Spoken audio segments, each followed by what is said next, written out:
Right now, it is time to welcome Maria Horn once again to Robin Hood Radio. Maria is the Democratic candidate running in the 64th District against incumbent Brian Oler.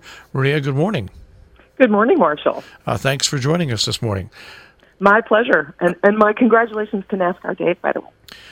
25 years, amazing. And it's a long amount of service, and what an incredible legacy you leave. Well, people said to me, so who's going to replace NASCAR Dave? So I said, nobody. I mean, you can't replace somebody who volunteers their time for 25 years in a row.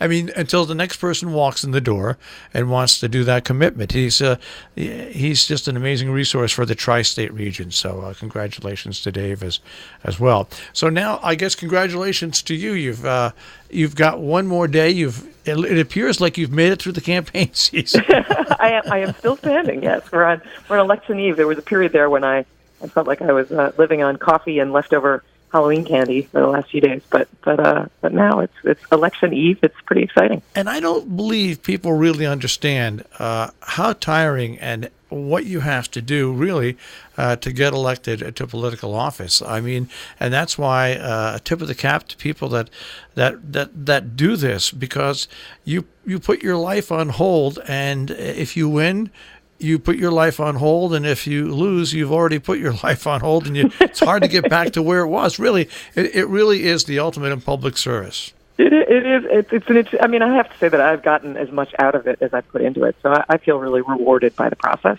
But it is true that there are a few things that are so binary. You know, there will be, the results will be what they will be, and we will obviously be tuned in to them. But I also feel that we've, over the course of the last 9 months, that we've really built an impressive set. The volunteers who've come to work on our campaign have been incredible.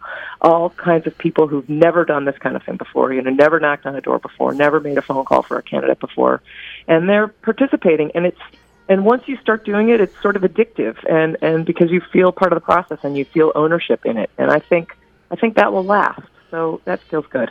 All right. As we sit here, really not even a full day away from when people actually go out and vote, what are your feelings? I mean, I want you to describe to people what your feelings are at this very moment, and what are you going to do today? What I will probably do today is more phone calls. As of probably about a week ago, the shift from, I spent most of this campaign, the thing I've spent the most time doing is knocking on doors, which I think I've spoken with you about before, which I found a very rewarding experience, because when you actually reach out to people and ask them what they care about, they want to be heard. And there are lots of people in our communities who don't feel like they've been heard. And that opportunity was a great one, and nothing like the sort of polarized conversation that you hear, especially in the national media. I can count the number of, unpleasant or hostile conversations I had over these thousands of conversations on one hand. People are maybe upset about things or fearful about things, but they want to talk to you about it. So that's been a really positive thing. So shifting in the last week from, face-to-face communication to actually sitting at a desk and calling people on the phone that's a hard transition, because it's not as effective to talk to people on the phone as it is to talk to them face-to-face. And also because, today a lot of people don't answer their phone. And I know particularly this weekend, my own home phone has been ringing off the hook. So I know people are getting lots and lots of phone calls, and you hope you're not annoying them. But I do find that when people realize that I'm actually a human and I'm real, calling them on the phone, they're glad to get the call. I think it's the robocalls that upset people more than anything. When your phone lights up and it's your name or any candidate's name, and they're actually on the phone, and when you say hello, they say hello back, and it's a human. Even though you might not support them or you do support them, it just makes it easier. But when the robocalls start, I really think most people just hang up. So I think it's an essential part of campaigning.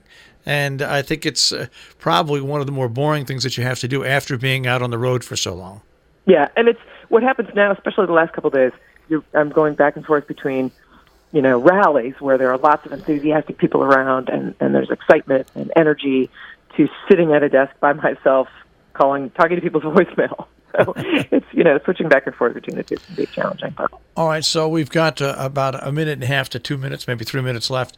One final chance for you on the radio to make your pitch once again. Maria Horn, running for the 64th in Connecticut in a very pivotal election year nationally. But as Dr. Henry Kissinger once said, all politics are local. All politics is local, absolutely. And I have spent, this campaign talking about local issues. I think the things that people care about are healthcare, education, jobs, and all the things that are connected to those categories. And I really think that they, I would like to be the leader in Hartford advocating for them, because I've done that kind of advocacy most of my life. But I got to tell you right now, what I want people to do is vote. I hope more than anything else tomorrow that we get the highest turnout, particularly for a midterm election, that we've ever had. That will be incredibly satisfying. So I hope everybody finds a way to get to those polls tomorrow. Well, and I think that's it. I mean, we're tired of hearing 45, 50, 52% turnout. I can go back to when I ran for the Board of Education, and a simple Regional 1 Board of Education seat drew out almost 1,200 voters in the town of Salisbury on that one ballot line. That's how important this election is, and as we say to people, use it or lose it. I mean, don't complain if you're not going to go out and vote.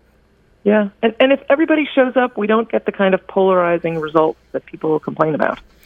And if everybody shows up and it's a close race, it just proves the point even more that your vote, COUNTS, counts. Yes, absolutely.